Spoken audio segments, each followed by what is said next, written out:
Jesus. Father, this day, we thank you. I thank you, Lord. I thank you because you've given us a soul. You've given us a mind, our will, and our emotions. And you are so good at ministering to all three. Father, thank you for speaking life into my mind. Thank you for speaking life into my mind, even when my mind is going crazy, even when my thoughts are attempting to consume me, even when my thoughts are dictating my actions. Father, thank you for speaking life into my mind. Thank you for your word that is within me. And anytime my mind wants to get out of control, you give me the power to maintain peace even though my mind is under attack. Lord, thank you for the will that you've given me, my ability to act. Father, thank you for my emotions. Thank you for who you've created me to be. Most of all, God, thank you because even when things aren't going the way that I think they should, even when life seems to be falling apart around me, God, you don't necessarily change the situation,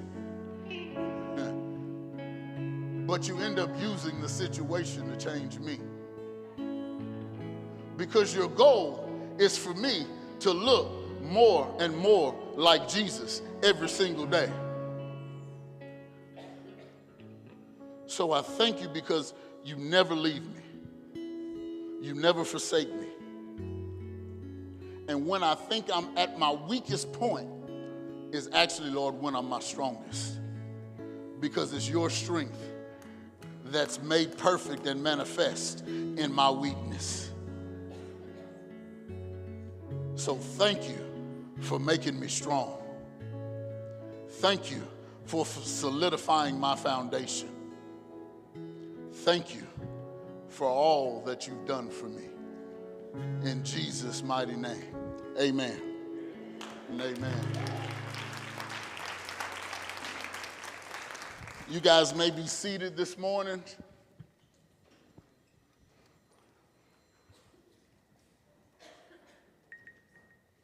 Worship team, you can be dismissed.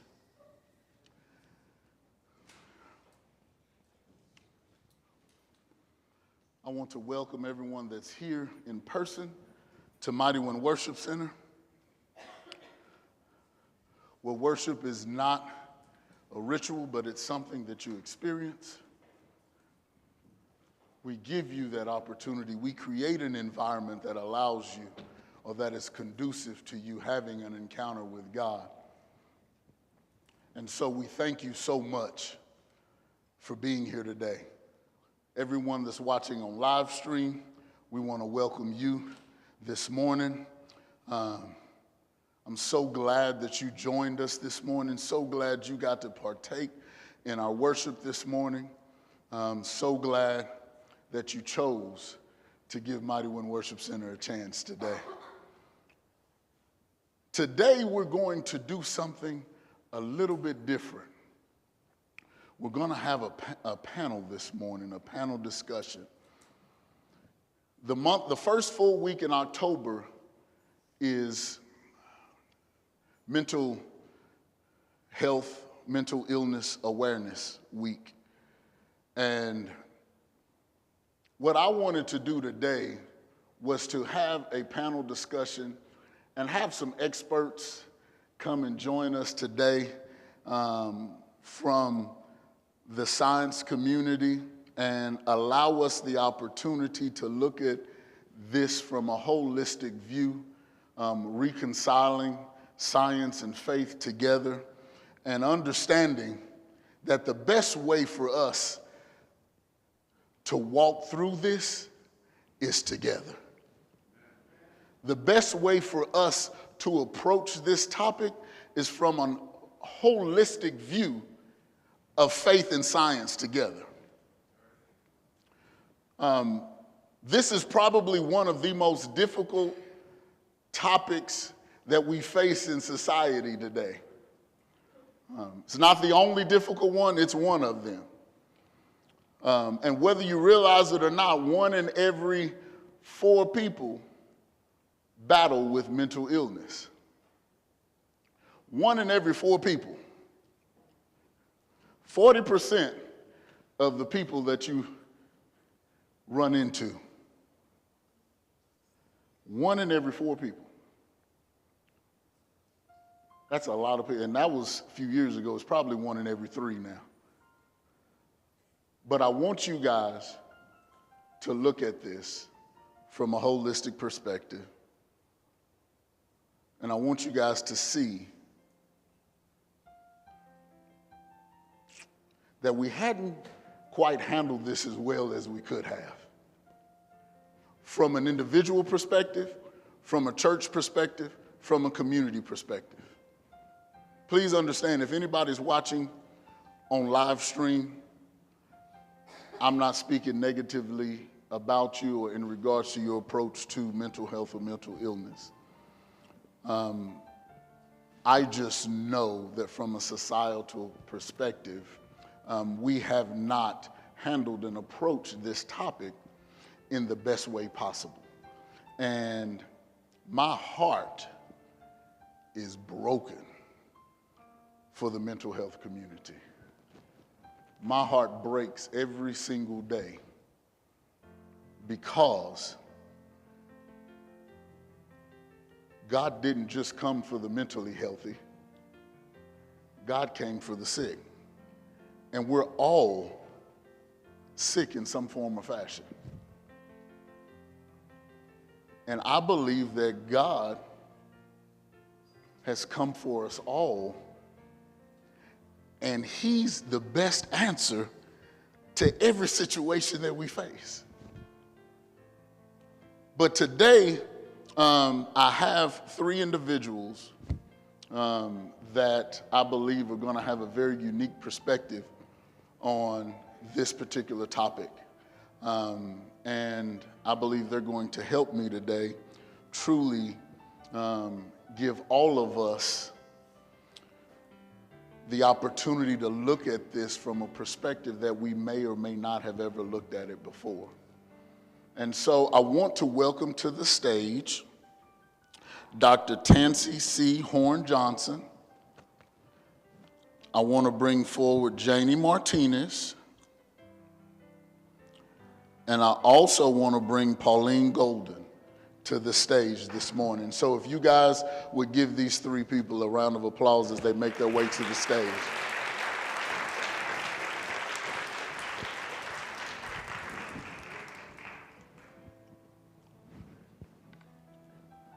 Okay, here, take this.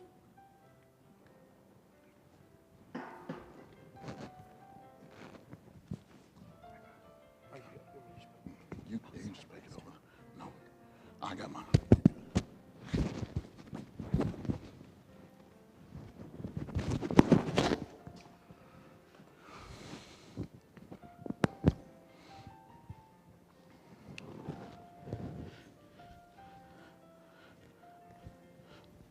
So this morning, we're just going to kind of talk through mental health today. And I want you guys, this is more about us being more aware of this than anything. Our 4 heads together today is not going to solve or have the resolution to this. This is going to be an ongoing process, and this is going to be an ongoing journey, and this is going to be something to where the faith community and the science community are going to have to work together to ensure that we work together to accomplish and to help everybody that comes our way. So this morning, what I want to do first is I want these three individuals to introduce themselves, kind of tell you a little bit about what they do, who they are, where they come from, and then we'll get started, okay? So I'm going to pray, and then once we pray, I'm going to allow them to begin to share, okay?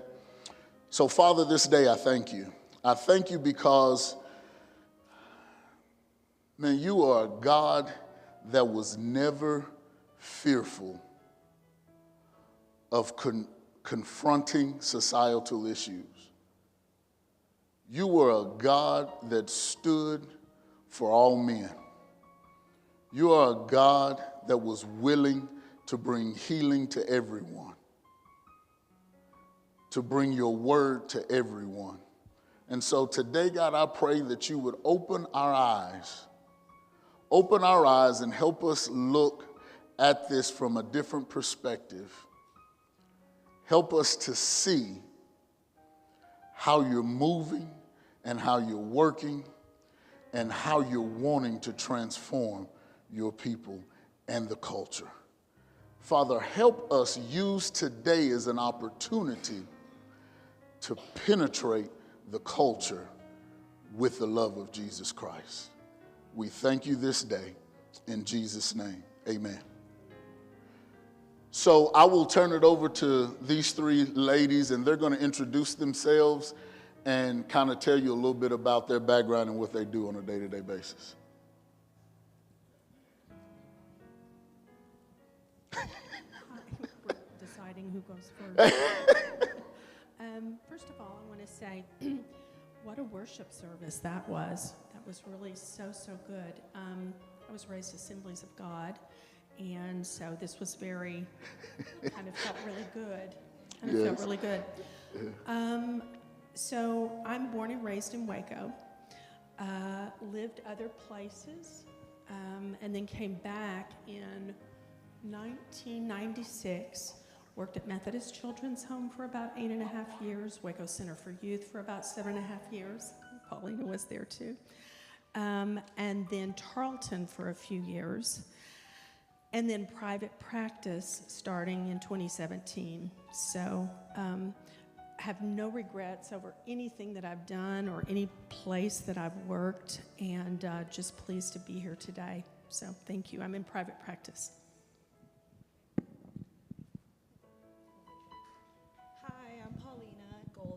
Thank you so much for having me. Absolutely. I love that you're doing this. I think it's such an important topic. I was also born and raised in Waco, Texas. I'm a first-generation American, and the reason why I bring that up is because it's really important in my private practice, and so do a lot of work with Spanish-speaking and first-generation Americans. I also worked at Waco Center for Youth for 7.5 years, but only about 2 of the years I was actually a therapist. I was doing direct care mostly. Dr. Tansy Horn-Johnson is actually my professor at Tarleton. And now I just do private practice and try to help the community out to get more information about mental health. Hello, my name is Janie Martinez, and I work for Bluebonnet Hospice, so I'm a hospice social worker. I have the privilege of walking along families and the patients that are terminally ill, so it's a privilege to be able to do that. And I'm so excited to be here today because mental health is a taboo topic. It's not discussed very much, and so I'll be truthful. I did not want to be up at this stage, but I'm here for those that feel like there's no one that cares. Possibly even the church. I understand that, Pastor prefaced a conversation earlier about being sick, and so, we go to a hospital when we're sick. And I want you to know that if you currently are, just have thoughts, whether that be of anxiety or depression or things like that, know that you're not alone. I'm totally non-judgmental about it. It's something very near and dear to my heart because I know that it's true, okay? And so, yes, I do believe in God, and yes, I know that he's there, but I also know that there's other forms and other ways that it can be taken. And one is, I'm a pro-believer in medication, and I'm also a firm believer in using, like Dr. Tansy Horn-Johnson and Paulina, that it's just important to be able to reach out. And so I do go to this church. I've actually been here since I was 17 years old. And so if you guys, I just want to tell you that I am here to help. However that maybe it's a non-judgmental zone, okay? So I just want you guys to know that there are resources. I have studied and researched this land. And so if you know me, everybody's like, all you need to do is call her. But I've done that because I know that access to certain services is very difficult. And so just please reach out to me because I will turn over every rock in the city of Waco and everywhere else to make sure that you guys get the help that you need. And so, yeah, but thank you for having us here, Pastor. And thank you, Dr. Tansy Horn-Johnson. I just love her. She was my clinical supervisor, so I had the privilege of meeting with her at 5 o'clock in the morning. She was so sweet to meet with me at 5 o'clock in the morning for 2 years. Yeah, so that I could do my clinicals, and so I'm thankful to her, and I'm just so grateful. Yeah, so thank you. Yeah. And Paulina, I actually just met her, but you know what? She's my best friend now. And you know why? Porque ella habla español, y yo hablo español también. So she speaks Spanish. Yeah, so we have that in common. So, girl, I can't wait to take over the city of Waco with y'all. Yeah, thank y'all. So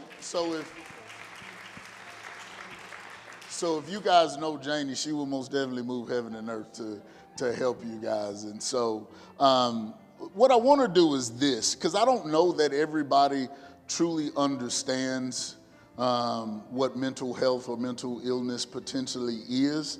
So let's kind of start there, and you guys just kind of give us a breakdown of how you would define that, how you would define mental health, how you would define, well, like what does that encompass, what does it entail? Just speak to it from that perspective. You want me to go? Okay. The way I see mental health is like a continuum. So we're all on the line, and we're all moving up and down depending on the day and what's going on, and maybe traumas that we're experiencing. And then you kind of have, you have good mental health, and then you can at any point move to the point where you're experiencing some severe mental health issues. But we're all on there. We all have mental health, and at any point, any of us, including me, can be struggling severely with it. Yeah, I agree with everything you said. So I would say that I want to speak from COVID forward, because COVID really brought a lot of things to light for people, because we were all isolated. And we are creatures that are to be with others. And that really caused a big chasm for so many people and families. And, what I have seen, to include myself, is just this increased angst, anxiety that has really bubbled up because of all the restrictions, all of the uncertainty and unknowns, and us needing to isolate ourselves from other people. We were meant to be with others, and it's just really taken a toll. So that's what I would say. Anxiety's at the top of the list, and you mentioned trauma. I do think that some of this would fall under the umbrella of traumatic experiences. And I know I was working with someone who was in a geriatric home, and it was so hard because they lost several patients, and the families could not visit during that time at all. So trauma. So I just wanted to share that piece as well by being isolated. So in essence, you're saying that trauma has the ability to trigger our mental health. Yes, definitely. And I think that, I think probably everyone has had some bits of trauma, right? An automobile accident, a fall, a head injury. So I think trauma is very, very real for people, and I've struggled with it myself. So I think that by sharing with others, by certainly your faith community, and I'm always very quick to ask, about faith, because that's such a resource. That's people's number one resource often. So, yes. Okay. So when I think of mental health, I think of I take a holistic approach because I feel that we're made of emotion, we're made of intellect, and all these other things that we're made of. And so also our spirituality has a huge play.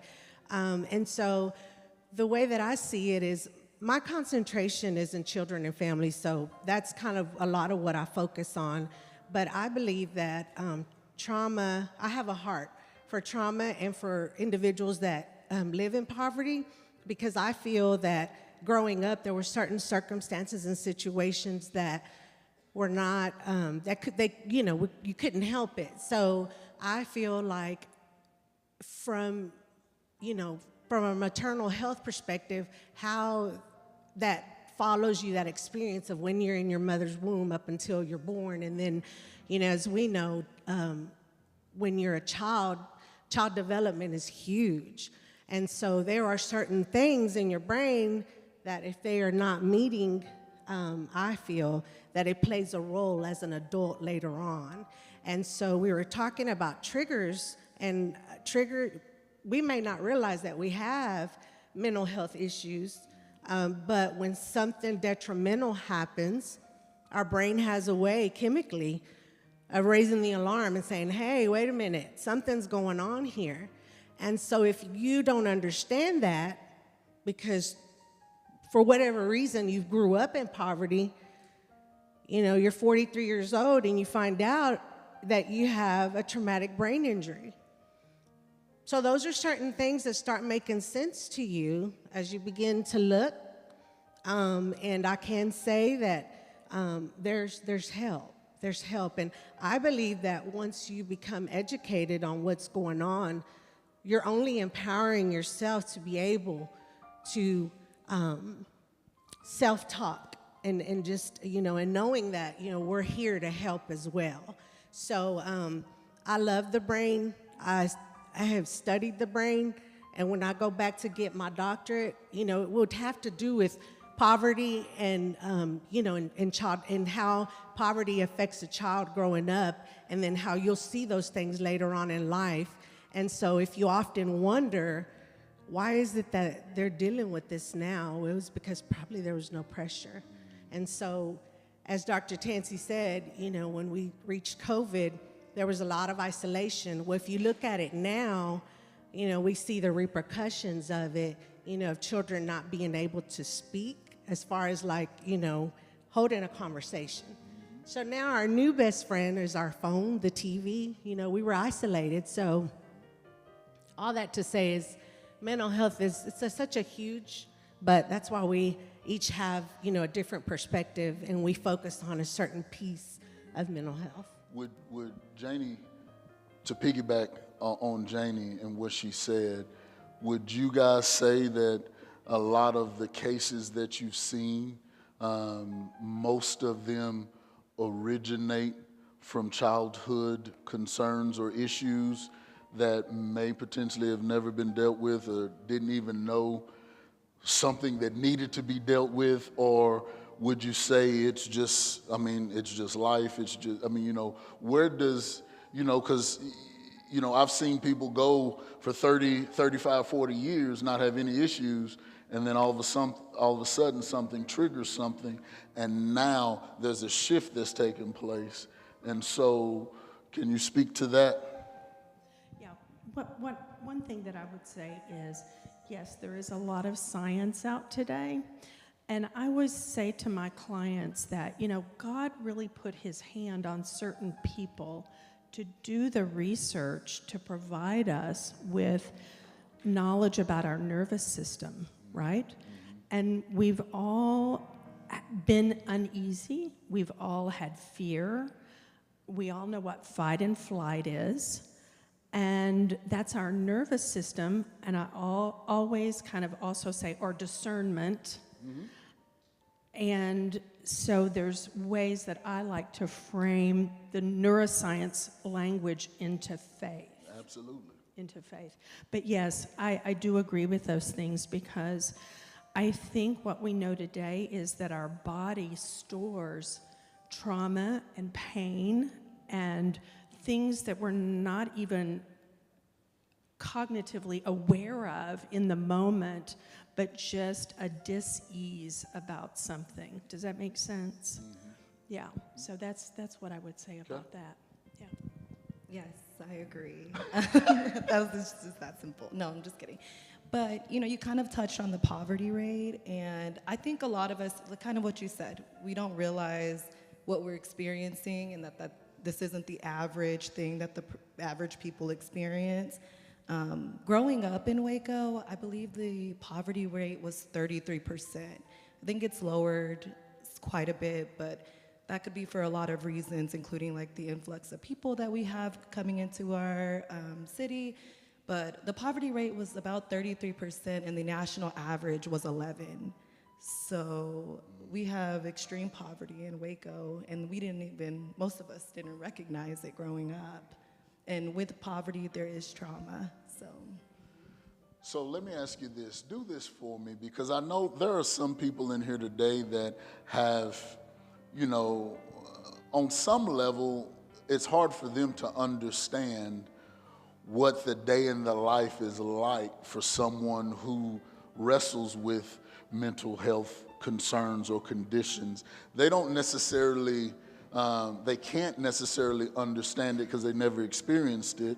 So can you help us all to understand, in essence, what the day in the life is like for someone that's wrestling with that, maybe how it impacts them on a day-to-day basis, to better help us to understand? Because I think sometimes when an everyday average person hears the word depression, their first response is, well, everybody's depressed, or I'm depressed too, but I think it's a totally different ball game when we're talking about situational depression versus like clinical mental health, mental illness, depression. Those are two totally different things. And so can you guys speak to that and help us gain a better understanding of what the day in the life is like of someone that's wrestling with that? Whoever wants to go first. All right. So yes, I do agree. Situational depression and an endogenous depression, which is more long-term and like the chemicals in the brain. And so, that's one way that I think, and I've struggled with depression too. I had I had a loss very early on at the age of 23. And so lots of trauma with that, and lots of, kind of working through that and kind of getting back to some kind of just being able to see the future. But yeah, it really, some people, it can come on pretty quickly. Depression it can be, like from day to day, or something that's an endogenous depression could be, it's more of a chemical imbalance, the endogenous piece. And so I know that our community is kind of divided in terms of medication, but I think, Janie, I agree with you. There's a place for medication. Why not take advantage of how God has helped to bring people who study this and are able to work with us for options on how to reduce depression. So I think it kind of can come and go.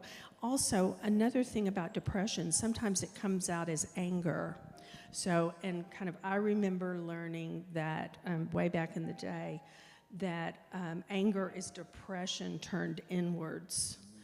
And so that too can be a real signal of irritability, just kind of upset a lot. So depression takes several forms. And, there's severe, mild, severe, and depression, so. Would you say it was normal, let's just say someone that's battling a mental health concern or condition, would you say, I've had people come and tell me, look, I do good to get out of the bed that day. I do good to get up and brush my teeth that day. I do good to get up and wash my face that day. I do good to get up and take a shower that day. Would you guys say that, like, someone that's really battling that, is that a normal thing that they struggle with? Because some of us would look at that and say, I can't understand that. But the reality is that happens. Is that right? Yes, that's so true. And so when I'm working with someone who is definitely in a depressive state right now, that's where the cognitive behavior therapy comes in. And honestly, it's like, let's sit in session, let's make a to-do list, put the to-do list over on the dresser, and get up out of bed and pick one thing from that list to start doing. Because once we do something, we have a little bit more energy, that energy grows. But it's too late to get something to do if we don't make the list and put it where we got to get up to get it. Does that make sense? Yeah. So you touched on something that yes. I think, because I think one of the hardest things that families deal with and face, if there's someone in their household that is wrestling with this, they're struggling with the idea of where is the line between enabling and empowering? Where's that line for me as a family member? Like, how far can I, and I know it's hard to quantify because everybody's situation is not the same, but ideally, is there a line, or does that individual determine the line? What would that be like for me as a family member? Okay. No, go ahead. Well, I think, first of all, it's important to understand the definition of empowering and enabling. Mm-hmm. So when you enable someone, is you're doing it for them. Okay. And so I'd love to say that we can be happy for someone, but we can't. I can't be happy for you if you're not. But what I can do is give you tools, give you the resources so that you can be able to go where you need to go. And so empowering and enabling, those are two total different definitions. Right. And also coming from a person who I'm a firm believer in empowering people, but not just empowering them for that moment, but actually allowing it to be sustainable. When I get in this situation again, I know what to do. Right. Because I've empowered you, I've given you the tools, so I'm here so that I can walk alongside of you. And so I think a lot of the times, the reason people don't ask for help is because of things like that. Like, when you go, we're like, just get up. If it was that easy, I would do it. You would do it, right. And so, and that's why it's difficult to, I can't tell you how you feel, right. Right. And so I'm just positive. I come from a perspective of you give the person the benefit of the doubt, and then you just continue. We're taught as social workers to meet the person where they're at and to listen to what they're saying, right. and not always have an answer for everything. Right. So just empowerment of support is and you know, it's so powerful, but also to understand that there are people that wake up in the morning and they're like, you know, crying, they can't get out the door, you know, and so it takes everything within them, you know, for instance, to come to church, and then they get here, and then, you know, because maybe no one came up and talked to them, or you just don't know what's going on, you know, and we're not responsible for others' feelings, but we are responsible, you know, for them to feel supported. Because remember, the church is a hospital. Absolutely. And so, you know, thank God that he takes us as we are, Right. you know, and so I feel like if we stepped back from trying to fix everything, you know, but just being there as a support, that goes a long way versus, oh, Derek, well, you need to go do this, this, this, and this, you know? When that person, it took everything within them to get here, you know? And so that's huge. And I can be, you know, also very, because I want to fix everything, you know? We're all geared to fix things.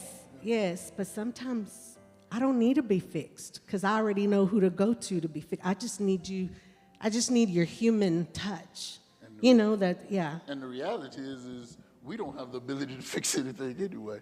Oh, but yes, we do in our minds. In our mind, we think we do. Yeah, Yeah. But the reality, if we could fix things, we'd fix ourselves first, right? No, there's nothing wrong with me. Why would I? I'm just being real, guys. I'm just being real, you know. So I used to be that way. Yeah.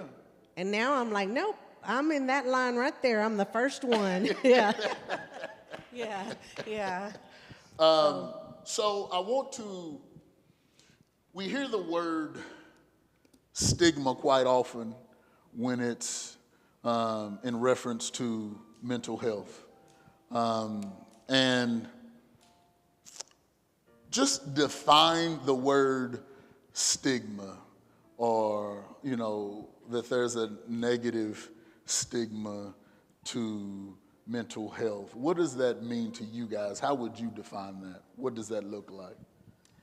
Dictionary. No, I'm just kidding. No, I would say, well, when I think, because I'm just thinking about how I think about it in my community, and, you know, going to a mental health therapist, like you're seen as crazy, or like there's something wrong with you, when in reality, everybody struggles. Everybody has feelings. Everybody experiences hardships. But stigma is more kind of what, like a negative thought that we have about something without there really being evidence for it. Okay. Anybody else? Culturally as well, you know, and I could speak for the Hispanic community, that has a lot to do with it, is that if you reach out for help, it may be seen as a negative, that you're crazy. Ay, tú estás loca, you know, you're crazy. Like, why are you gonna do, and in reality, again, because of not being, I'm all about being informed, and what that takes is research and to be educated in order to make an accurate decision. I mean, that's bottom line. So that's why it's so important, if you feel that way, that you do reach out to those that understand, you know, and they understand what's going on, and they know, like you were saying earlier, scientifically, you know, and so that it makes a huge difference. It does. So how did, in your experiences, how has the stigma associated with mental health, how has that impacted the lives of those who wrestle with it on a day-to-day basis? What does that do for them? Does it keep them quiet? Does it, what is it that you guys have seen that it causes? I mean, it makes it harder for other people to reach out for help. And even if they do come see me, just having the struggles of coming to see me sometimes, unable to really express their feelings and their emotions because they're scared that I'm gonna view them differently, or that they're gonna think differently about themselves. So I think it makes it more difficult. Okay. And I would say, I've had a couple people in my office who have said that their church doesn't approve of medicine, especially medicine, because if they just prayed more, I'm going out on a limb here, but if they just prayed more, they wouldn't need that medication. I'm just dropping that out there. Oh, you I go do ahead. hear that. I Yes. hear that sometimes. Yeah. Yeah. Yeah. You know, when you look at, it says, I was doing some research and it says 9 out of every 10 people that wrestle with a mental health condition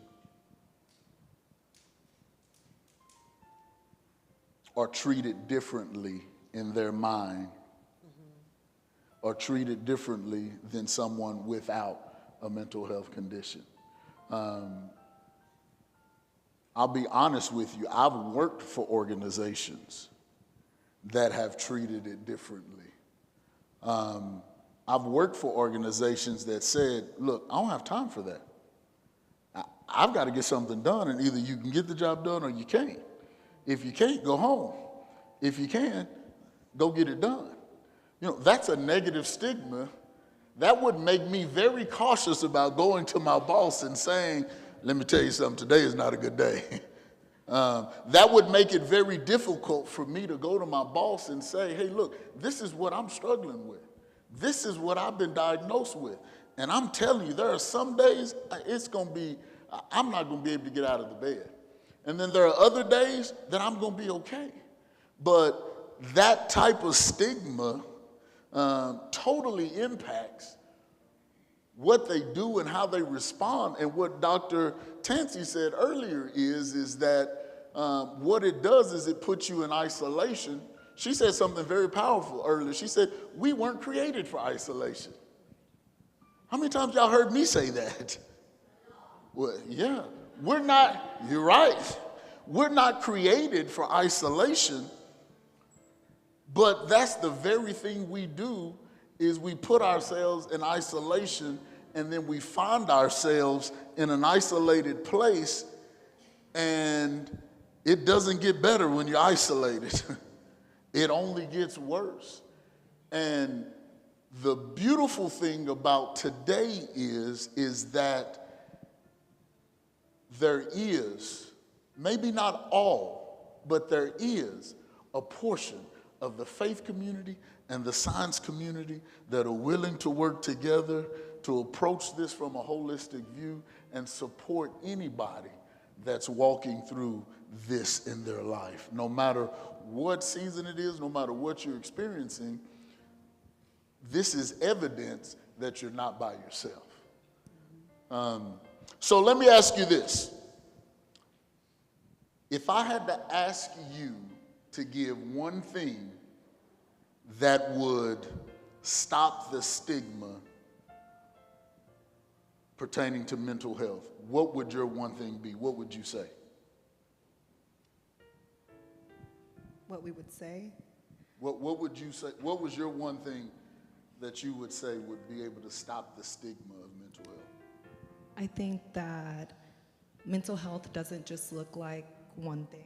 Mental health can look like a lot of things, and I think a lot of us think we know what it looks like when someone's struggling with mental health, but we really don't know. I mean, you know, it can look like crippling, like depression, where you can't get out of the bed, but it could also look very high functioning. I don't talk a lot about my story, but in 2013, I fell into a major depression, and it was like, I mean, I was feeling suicidal. I went to doctors and therapists, but I looked like me, and I still showed up to school every day, and I still went to work, and so it just doesn't look one way. I was smiling at everybody's face, and then when I would go home, like I would just cry, and I felt like killing myself. And then I felt guilty because I didn't feel like I had a reason to feel that way, which would just continue the cycle. So I would say that it doesn't look a certain way. Anyone can experience it, and even the person next to you that's smiling all the time, comes to work every day, and does a great job, can be struggling still. So in your mind, the one thing would be is to eliminate preconceived notions or ideas. Yes, because, Okay. yes, we don't know what it looks like. Okay. Okay. I agree with that. I think we often don't know what the person we're seeing or neighbor or friend is really going through. So, and I would say for family members, and I can't highlight this enough, trust yourself.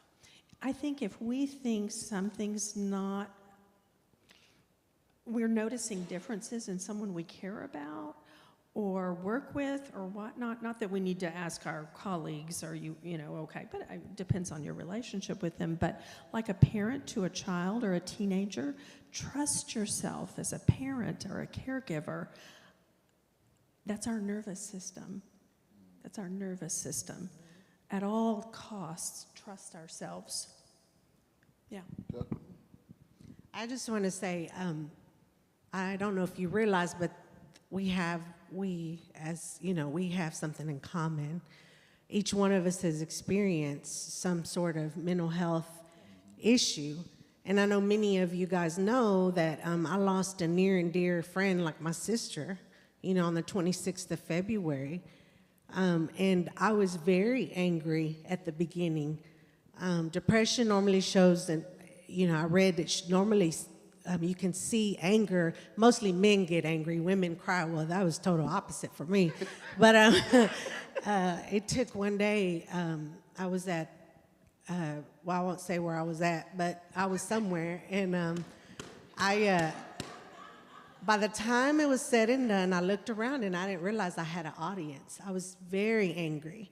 And so that day, and I remember, and I can say about, I can talk about God because I believe in God. So I remember telling God, I want you to turn this anger into tears and my hatred into love. Fast forward, not even 24 hours, I became unconsolably, I just couldn't stop crying. I'll never forget it. So from May 26th, it will be a time that I'll never forget because she passed away in February. It took me that long to ask God to turn that around for me in May. I'm like, why did I wait so long? And so now it's still a process. And one thing I want y'all to understand is that it's a process. Your mental health, self-care, that's a process. It's something that you have to continue to do. But one thing I just ask again, that the best thing that I believe that any of us can do if someone comes and tells us, hey, I'm having a hard day. If you feel like I'm so not qualified to do this, please reach out to us or reach out to me because I care so much about that individual that could keep them from taking their life. Like, that's how serious it is. You never know, okay? And so one thing that I do want to say is that, yes, we may look like we're well from the outside, but there's a lot of things that go on with us inside. And so every day I spend going to people's home, and obviously, they are about to die. So my thing is I go in there and I treat them like if there's nothing wrong. Because I could go in there and say, hey, they're going to die anyway. Why even, they're still a person, guys. They're still breathing, okay? And I feel like it's an honor for me to be able to go into the home and talk with them. And if they want banana pudding before they pass, guess what I go get?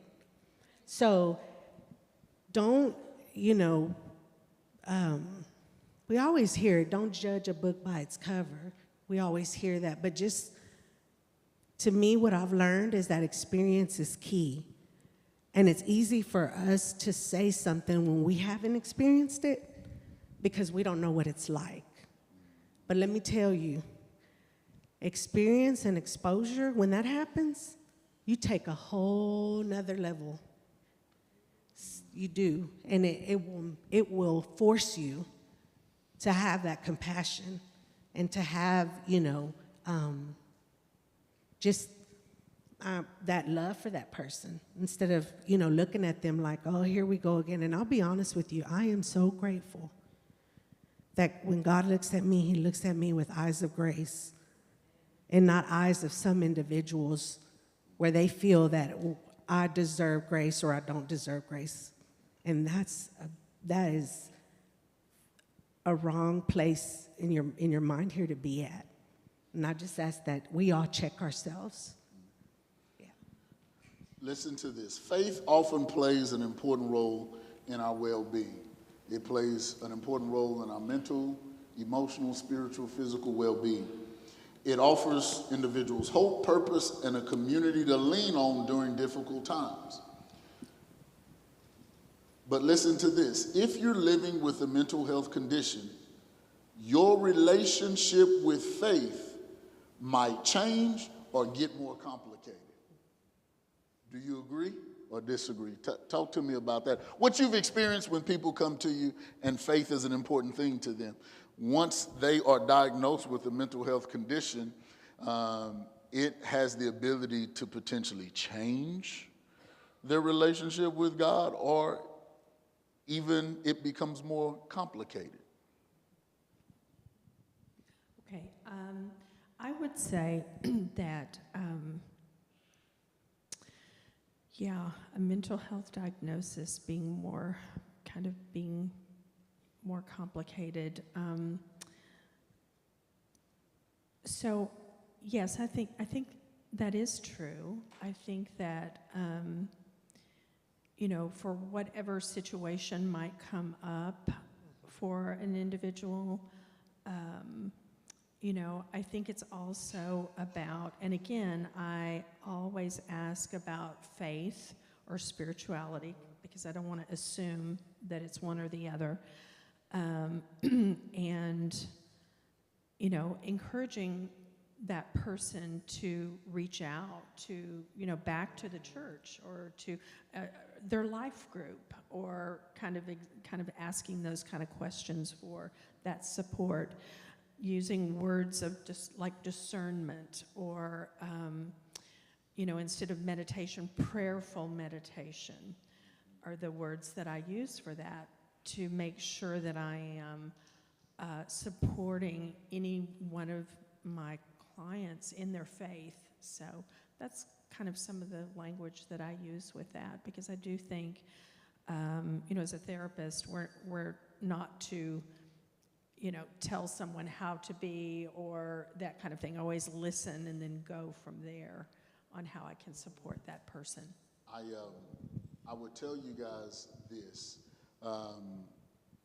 In some of my experiences and people that I've had conversations with and just in counseling, it can be difficult for an individual. You and I may not realize it, but it can be difficult for that individual because in their mind, look, I've been serving God. I've been doing what you want me to do. I've been taking care of business, and it almost feels like a betrayal to them that now this is what I have to deal with. It's no different than someone that's diagnosed with cancer.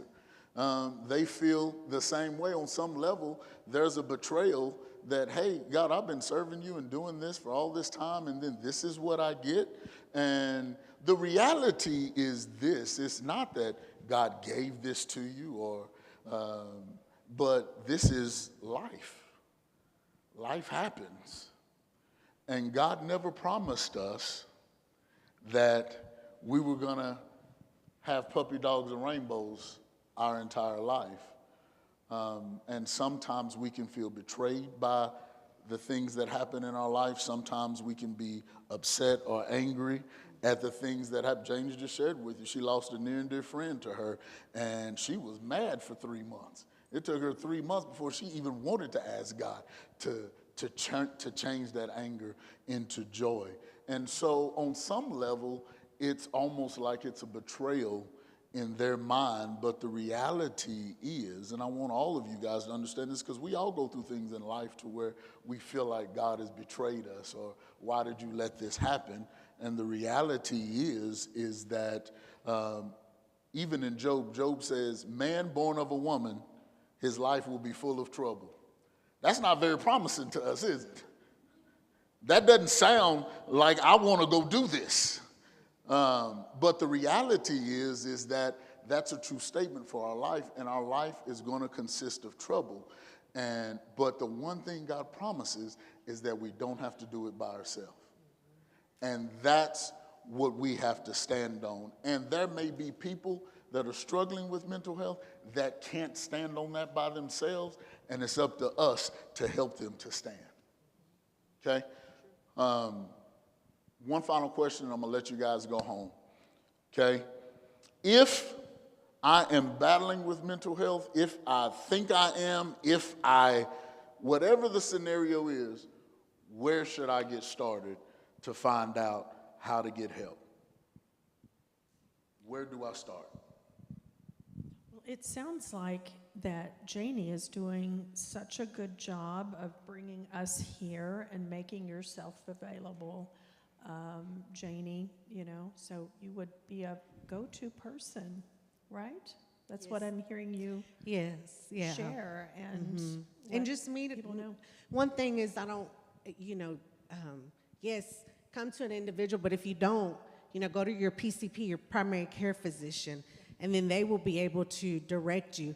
But with that, sometimes, guys, you're so depressed that, he may refer you to a clinician. You call, and they have a 6-month waiting list, okay?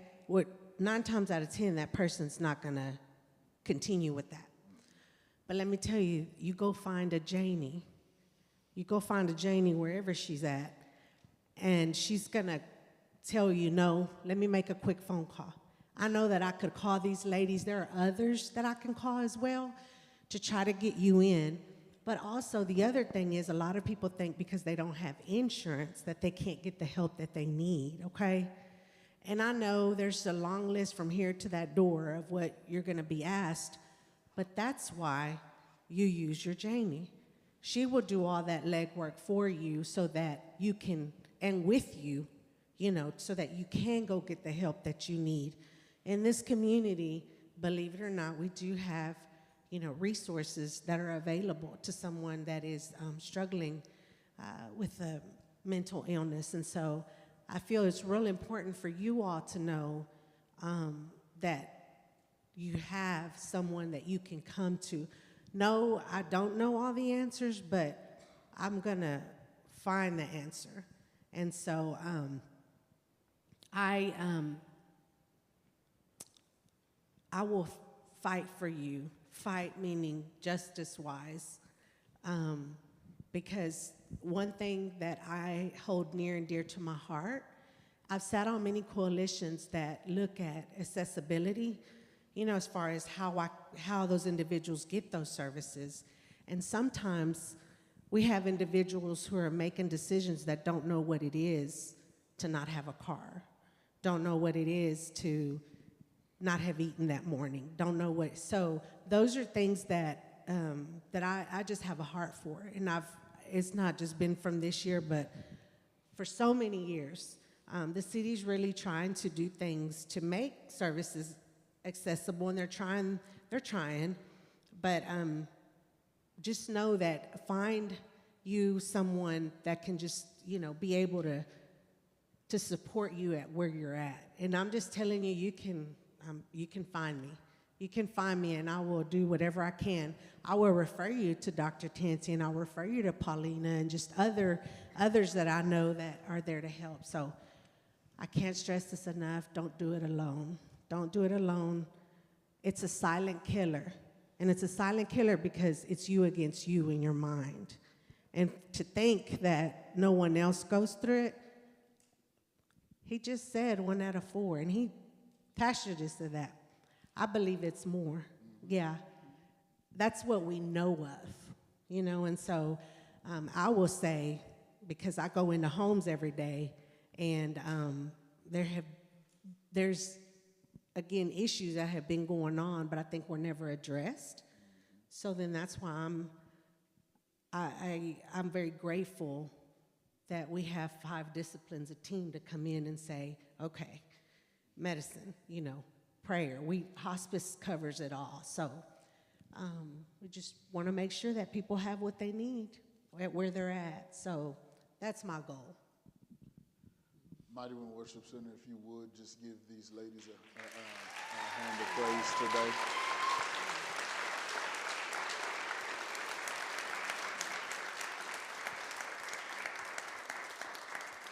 We thank you guys for coming by.